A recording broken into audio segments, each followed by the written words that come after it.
Hello दोस्तों, the secret के बाद मैं आपके लिए लेकर आई हूँ कामयाबी की ओर ले जाने वाली दूसरी किताब जीत आपकी। जीत आपकी के पहले अध्याय का पहला पार्ट, नजरिए का महत्व।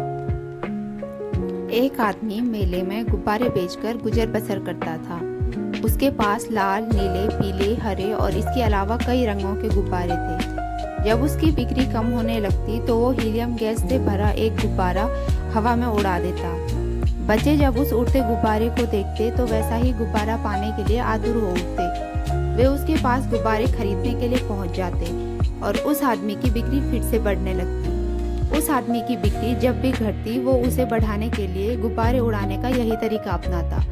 एक दिन गुब्बारे वाले को महसूस हुआ कि कोई उसकी जैकेट खींच रहा है। उसने पलटकर देखा तो वहाँ एक बच्चा खड़ा था। बच्चे ने उससे पूछा, अगर आप हवा में किसी काले गुब्बारे को छोड़ें तो क्या वो भी उड़ेगा? बच्चे के इस सवाल पर गुब्बारे वाले के मन को छू लिया। बच्चे की ओर मुड़कर उसने जवाब दिया, बेटे, गुब्बारा अपने रंग की वजह से नहीं बल्कि उसके अंदर भरी चीज की वजह से उड़ता है। हमारी जिंदगी में भी यही उसूल लागू होता है। अहम चीज हमारी अंदरूनी शख्सियत है। हमारी अंदरूनी शख्सियत की वजह से हमारा जो नजरिया बनता है वही हमें ऊपर उठाता है। हार्वर्ड विश्वविद्यालय के विलियम जेम्स का कहना है, हमारी पीढ़ी की सबसे बड़ी खोज ये है कि इंसान अपना नजरिया बदलकर अपनी जिंदगी को बेहतर बना सकता है। हार्वर्ड विश्वविद्यालय द्वारा कराए गए एक अध्ययन के मुताबिक 85% मौकों पर किसी इंसान को नौकरी या तरक्की उसके नजरिए की वजह से मिलती है, जबकि अक्लमंदी या खास तथ्यों के आंकड़ों पर की जानकारी की वजह से केवल 15% मौकों पर ही मिलती है।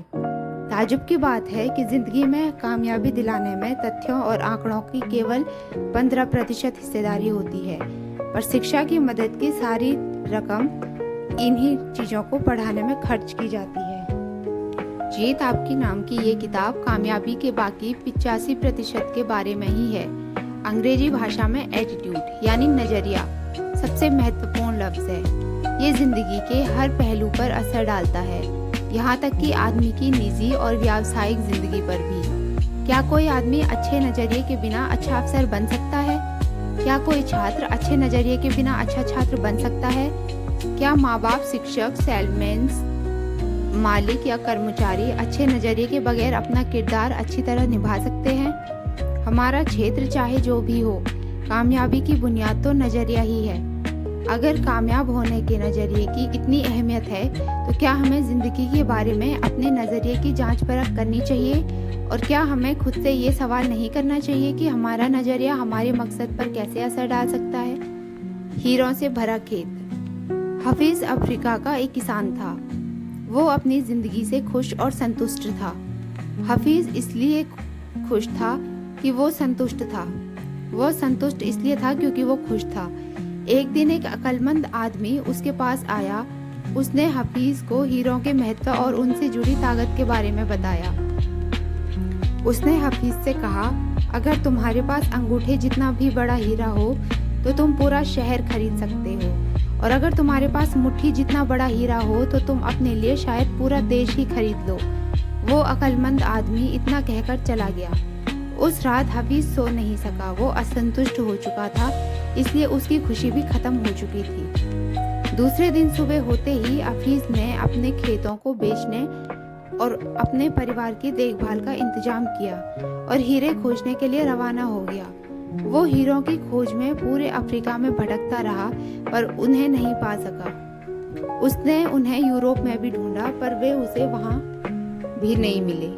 स्पेन पहुंचते पहुंचते वो मानसिक, शारीरिक और आर्थिक स्तर पर पूरी तरह टूट चुका था। वो इतना मायूस हो चुका था कि उसने बार्सिलोना नदी में कूदकर खुदकुशी कर ली।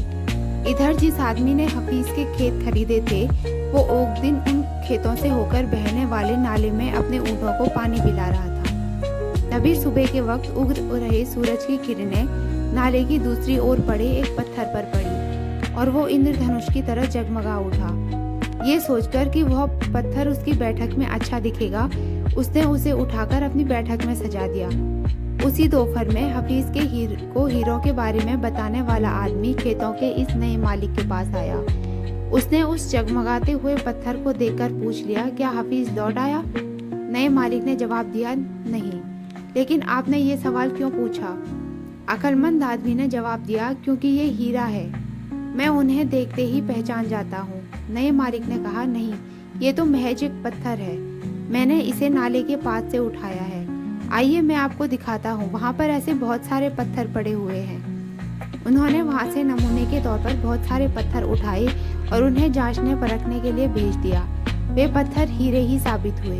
उन्होंने पाया कि उस खेत में दूर दूर तक हीरे दबे हुए थे। इस कहानी से हमें क्या सीख मिलती है? इस कहानी से हमें 6 सीख मिलती है। जब हमारा नजरिया सही होता है तो हमें महसूस होता है कि हम हीरों से भरी हुई जमीन पर चल रहे हैं। मौके हमेशा हमारे पांवों तले दबे हुए हैं। हमें उनकी तलाश में कहीं जाने की जरूरत नहीं है, हमें केवल उनको पहचान लेना है। दूसरे के खेत की घास हमेशा हरी लगती है। तीसरा, हम दूसरों के पास मौजूद चीजों को देखकर ललचाते रहते हैं, इसी तरह दूसरे हमारे पास मौजूद चीजों को देखकर ललचाते हैं। हमसे अपनी जगह की अदला बदली करने का मौका हासिल करके उन्हें खुशी होगी। चौथा, जिन्हें मौकों की पहचान नहीं होती उन्हें मौकों का खटखटाना शोर लगता है। मौका जब आता है तो लोग उसकी अहमियत नहीं पहचानते, जब मौका जाने लगता है तो उसके पीछे भागते हैं। कोई मौका दोबारा नहीं खटखटाता। दूसरा मौका पहले वाले मौके से बेहतर या बदतर हो सकता है, पर वो ठीक पहले वाले मौके जैसा नहीं हो सकता। इसीलिए सही वक्त पर सही फैसला लेना बेहद जरूरी होता है। गलत वक्त पर लिया गया सही फैसला भी गलत फैसला बन जाता है। डेविड और गोलियत। हम सभी बाइबल में बताई गई डेविड और गोलियत की कहानी जानते हैं। गोलियत एक राक्षस था। उसने हर आदमी के दिल में अपनी दहशत बैठा रखी थी। एक दिन 17 साल का एक भेड़ चराने वाला लड़का अपने भाइयों से मिलने के लिए आया। उसने पूछा, तुम लोग इस राक्षस से लड़ते क्यों नहीं हो? उसके भाई गोलियत से डरते थे। उन्होंने जवाब दिया, क्या तुमने देखा नहीं वो कितना बड़ा है कि उसे मारा नहीं जा सकता? इस पर डेविड ने कहा, बात ये नहीं है कि बड़ा होने की वजह से उसे मारा नहीं जा सकता, बल्कि हकीकत ये है कि वो इतना बड़ा है कि उस पर लगाया गया निशाना चूक ही नहीं सकता। उसके बाद जो हुआ वो सबको मालूम है। डेविड ने उस राक्षस को गुलेल से मार डाला। राक्षस वही था, लेकिन उसके बारे में डेविड का नजरिया अलग था। हम नाकामयाबी को कैसे देखते हैं ये हमारे नजरिए से तय होता है। आशावादी सोच वाले आदमी के लिए नजरिया कामयाबी की सीढ़ी बन सकता है। दूसरी ओर निराशावादी सोच के आदमी के लिए ये रास्ते का रोड़ा बन सकता है। थिंक एंड ग्रो रिच और कई अन्य किताबों के लेखक नेपोलियन हिल का कहना है कि हर समस्या अपने साथ बराबर का या अपने से भी बड़ा अवसर साथ लाती है। संस्थाओं के लिए नजरिए का महत्व। क्या आपको कभी इस बात पर हैरानी हुई कि कुछ लोग, संस्थाएं या देश दूसरों के मुकाबले अधिक कामयाब क्यों होते हैं? इसमें कोई राज नहीं छिपा है। वे इसीलिए कामयाब होते हैं कि वे दूसरों के मुकाबले अधिक असरदार ढंग से सोचते हैं और काम करते हैं। वे अपनी सबसे कीमती जायदाद यानी लोगों में निवेश करते हैं। मैंने दुनिया की कई बड़ी कॉरपोरेशनों के आला अफसरों से बात की और उनसे पूछा, अगर आपके पास जादू की छड़ी हो और आपको केवल एक ऐसी चीज बदलनी हो जिससे आपको तरक्की मिल जाए, साथ ही उत्पादकता और लाभ भी बढ़ जाए, तो आप किस चीज को बदलना चाहेंगे? सबका जवाब एक ही था। उनका कहना था कि वे अपने लोगों का नजरिया बदलना चाहेंगे। नजरिया बेहतर होने पर लोगों को टीम भावना बढ़ेगी, बर्बादी कम होगी और वे ज्यादा वफादार हो जाएंगे। कुल मिलाकर उनकी कंपनी में काम करने का बेहतर माहौल बन जाएगा। तजुर्बा बताता है कि किसी भी व्यापार की सबसे कीमती पूंजी उससे जुड़े लोग होते हैं। पूंजी या औजारों से लोगों की कीमत अधिक होती है। बदकिस्मती से सबसे ज्यादा मानव संसाधन ही व्यर्थ या बेकार चला जाता है। लोग अपने की सबसे बड़ी संपत्ति बन सकते हैं या सबसे बड़ा बोझ भी बन सकते हैं। TQP, सारी खूबियों वाले लोग यानी टोटल क्वालिटी पीपल। बहुत सारे ट्रेनिंग प्रोग्राम जैसे कि कस्टमर सर्विस, सेलिंग स्किल्स और स्ट्रेटेजिक प्रोग्राम प्लानिंग के बाद मैं इस नतीजे पर पहुंचा हूं कि इनमें से ज़्यादातर कार्यक्रम काफ़ी अच्छे होते हैं, लेकिन इनके सामने एक बहुत बड़ी चुनौती है। इनमें से कोई भी तब कामयाब नहीं हो सकता जब तक उनकी बुनियाद सही ना हो, और बहुत सही बुनियाद है TQP। यह TQP क्या है? इसका मतलब है टोटल क्वालिटी पीपल, यानी सारी खूबियों से भरे लोग, यानी वे लोग जो अच्छे चरित्र वाले, ईमानदार, नैतिक मूल्यों और सकारात्मक नजरिए वाले लोग होते हैं।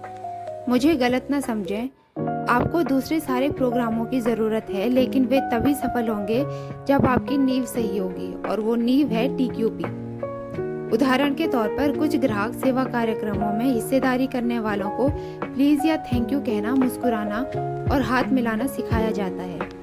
लेकिन किसी आदमी में सेवा करने का जज्बा ही ना हो तो वो कब तक मुस्कुरा सकता है? इसके अलावा लोग नकली मुस्कान को जल्दी पहचान जाते हैं, और अगर मुस्कान सच्ची ना हो तो उसे देखकर चिढ़ पैदा होती है। मेरा कहना ये है कि असलियत को दिखावे पर हावी होना चाहिए, ना कि दिखावे को असलियत पर। बेशक ग्राहकों से पेश आने वाले लोगों को प्लीज़ और थैंक यू कहना चाहिए और मुस्कुराना चाहिए, ये बातें महत्वपूर्ण है। लेकिन याद रखें, अगर मन में सेवा करने की भावना हो तो आम जिंदगी में ये बातें खुद ब खुद आसानी से शामिल हो जाती है। एक बार एक आदमी मशहूर फ्रांसीसी दार्शनिक ब्लेज पास्कल से मिला और उनसे कहा, अगर मेरे पास आपके जैसा दिमाग हो तो मैं बेहतर इंसान बन जाऊंगा। इस पर पास्कल ने जवाब दिया, बेहतर इंसान बनो, तुम्हारा दिमाग खुद ब खुद मेरे जैसा बन जाएगा। महान संगठनों को तनख्वाहों या काम करने के हालात के पैमाने पर नहीं आंका जाता है, उन्हें भावना, नजरिए और आपसी संबंधों के पैमाने पर आंका जाता है। जब कर्मचारी कहते हैं मैं ये काम नहीं कर सकता, तो इसके दो मायने हो सकते हैं। या तो उनका मतलब है कि उन्हें वो काम करने का तरीका मालूम नहीं है, या फिर वे उस काम को करना ही नहीं चाहते। अगर वे काम करने का सही तरीका नहीं जानते तो ये टेक्निकल ट्रेनिंग का मुद्दा है। लेकिन अगर वे काम नहीं करना चाहते हैं तो ये नज़रिए से जुड़ा मुद्दा हो सकता है।